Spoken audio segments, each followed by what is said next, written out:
When you don't feel welcome, you don't feel welcome. What do you do next? Add to the stress load or alleviate some stress by smoking chemical F? Wait, smoking weed isn't an option anymore. How am I going to swing this one?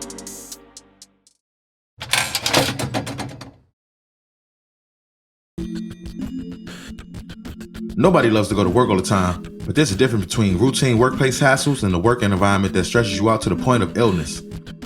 When I'm right, I'm right, and when I'm wrong, I'm wrong. I took my charges and did my suspension without playing the blame game. I accepted responsibility for my actions. I knew I would be under the microscope, and I accepted that because I chose to smoke weed. I've done the work of 2 or 3 people and received little or no appreciation. As the youngest member of Engine 7, I passed the tech exam, scored average on my first promotional exam, and took lead on EMS calls. I've built relationships with children from Engine 7's neighborhood and even had a non-official program in which I would fix kids' bikes when I worked on the weekends. I was using my blessing to inspire others. I kept a positive attitude and told myself, act like a probationer and I would eventually be left alone. But knowing my job and doing my job wasn't enough. Dealing with constant gossip, office politics, and use of spies would eventually leave me feeling angered and overwhelmed. I was reporting for duty every talk to a toxic work environment which seemed to have no end.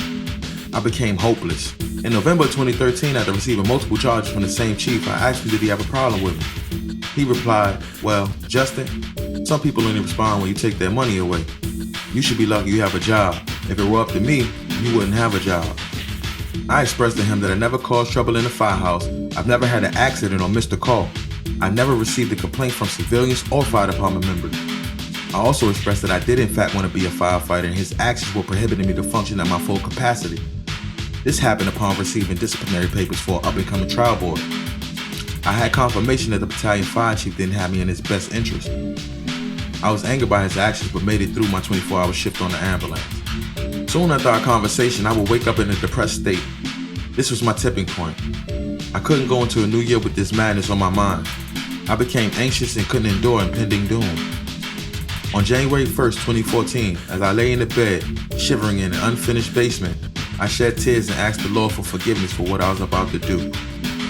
At 0600 hours, I called and informed the officer to place me on AWOL.